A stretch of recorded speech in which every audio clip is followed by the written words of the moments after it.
안녕하세요, 마음대로입니다.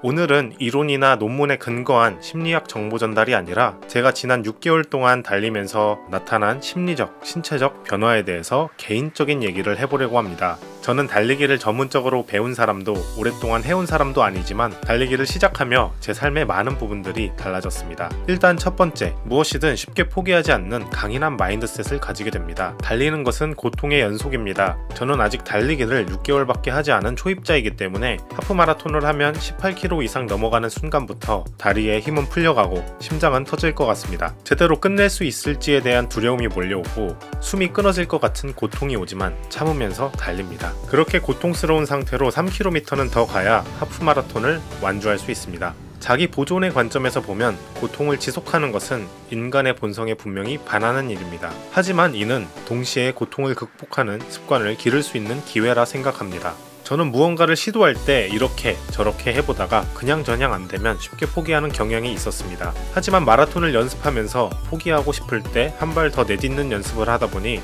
실생활에서도 많은 부분 도전하고 인내할 수 있게 됐습니다. 두 번째, 체력이 강해지기 때문에 일상생활에서 도움을 많이 받습니다. 출근 시간에 늦었을 때 평소 20분 걸리던 길을 뛰어서 7분 만에 도착해서 지각하지 않은 일들부터 열차 시간에 늦었는데 열심히 뛰어서 시간에 맞게 도착한 것들이 기억이 납니다. 달리기를 습관화하지 않았다면 직장에 늦고 기차를 놓쳤을 거라 생각합니다. 영화나 드라마 같은 매체들을 봐도 주인공들이 위협에 처한 긴박한 순간에는 달리기로 위기를 탈출하기도 합니다. 물론 현실을 사는 일반인들이 그런 상황은 없을 것 같긴 합니다만 달리기를 통해서 체력을 비축해두다가 중요한 순간에 폭발적인 체력을 쏟아낼 수 있는 것은 세상을 살아가면서 언젠가는 발휘될 수 있는 무기 중에 하나라고 생각합니다. 세 번째, 여행이 즐거워집니다. 여행지에서의 모닝러닝은 여행지를 색다르게 볼 수 있도록 돕습니다. 해보신 분들은 저와 비슷한 느낌이 들지 않았을까 생각이 드는데요. 여행에서 늦게 낮잠을 자면서 여행의 안락함을 느끼는 것도 좋은 여행의 방법이겠지만 낯선 곳에서의 러닝은 여행의 생동감을 더 느끼게 해줍니다. 일단 하루를 상쾌하게 시작할 수 있게 되고 차로 다닐 때 보지 못한 것들도 보게 됩니다.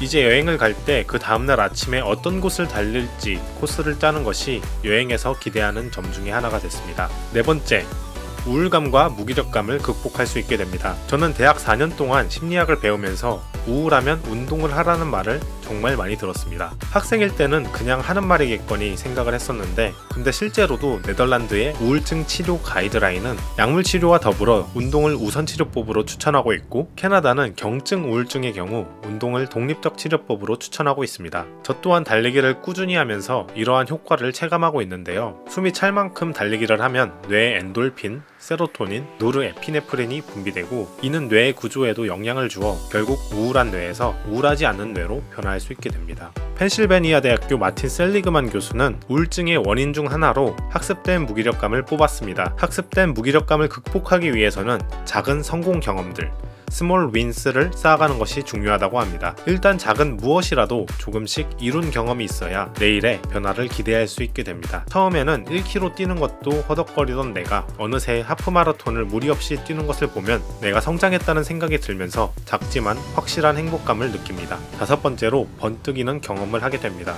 달리면 잡생각이 사라지고 고민의 해결책이 번뜩 떠오릅니다. 최근 심리학에서 마음 챙김이란 치료가 떴었는데 쉽게 말하면 본인의 마음을 알아차리고 흘려보내는 것입니다. 명상과 비슷한 느낌인데요. 몇 번 시도를 해봤는데 너무 정적인 활동이어서 저와 맞지 않는 것 같았습니다.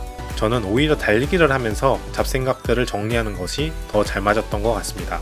평소에 안개처럼 뿌옇게 마음속에 있었던 것들이 뛰면서는 번뜩거리면서 나오는데 달릴 때 명쾌하게 답이 떠오르는 경험들이 몇 번 있었습니다. 가볍게는 유튜브 다음 콘텐츠 주제를 뭐로 해야 될지부터 앞으로 어떤 목표를 가지고 살아가야 하는지 공상맞은 고민들을 했습니다. 문제는 뛰고 나면 무슨 생각을 했는지 까먹어서 요즘에는 달리면서 핸드폰에 바로 기록하기도 합니다. 그러다 보면 내가 이런 고민을 했었구나 하면서 놀랄 때도 있습니다. 해질녘 한강을 바라보면서 뛰면 언제나 마음의 평온이 찾아오면서 마음속 먹구름들이 걷히게 됩니다. 실제로 네덜란드에서 진행된 연구에서도 달리기가 창의적 문제 해결력을 높이며 아하 경험을 이끌어낼 수 있다는 결과가 있습니다. 여섯 번째, 인간관계를 돈독히 할 수 있습니다. 달리기란 활동을 중심으로 비슷한 관심사를 지닌 사람들끼리 만날 수가 있습니다.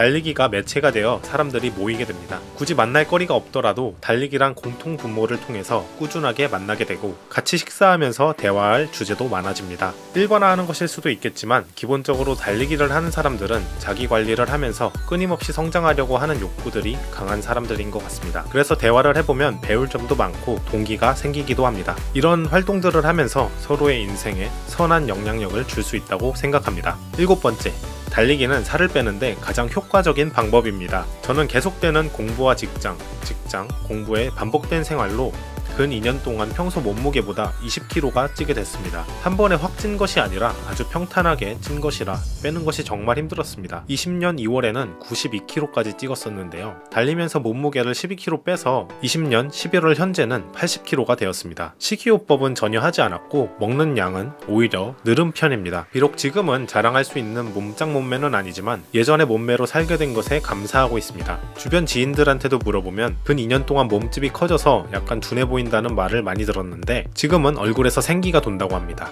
8번째, 건강한 자기 만족감을 갖게 되며 삶이 풍요로워집니다. 적당한 자기 만족감은 정신 건강에 좋다고 생각하는데 달리기를 하면서 남들의 못지않게 잘 살아가고 있다는 생각이 듭니다. 이런 건강한 만족감은 삶의 질을 올리는데 한몫합니다. 하지만 이런 자기중심적인 정서가 다른 사람들을 무시하거나 낮게 보는 정서는 아닙니다. 달리기는 그 누구와도 비교하는 것이 아닌 과거의 나, 현재의 나와의 싸움이기 때문입니다. 혼자서 느끼는 뿌듯함과 내 자신에 대해서 갖는 만족감은 삶을 풍요롭게 사는 원동력이 되고 분명히 정신건강에 도움이 됩니다. 많은 분들이 인생을 달리기에 비유합니다. 인생은 지금 내 눈앞에 닥친 많은 일들을 내가 직접 한 걸음 내딛어야 진행이 되기 때문입니다. 달리기도 누군가 대신 뛰어주지 않습니다. 본인이 직접 한 발 한 발 내딛어야 완주할 수 있습니다. 달리기를 하는 동안 앞에 펼쳐진 경관을 바라보며 대자연 앞에서의 인간의 나약함에 대해서 느껴보기도 하고 또 저에게 허락된 시간 속에서 어떻게 살아갈지도 고민합니다. 이러한 인내와 통찰의 시간 속에서 사람들은 성장할 수 있다고 생각합니다. 그렇기 때문에 저는 달리기를 여러분들께 추천드립니다. 이상 마음대로였습니다. 오늘 영상이 유익하셨다면 구독과 좋아요 부탁드립니다. 시청해주셔서 감사합니다.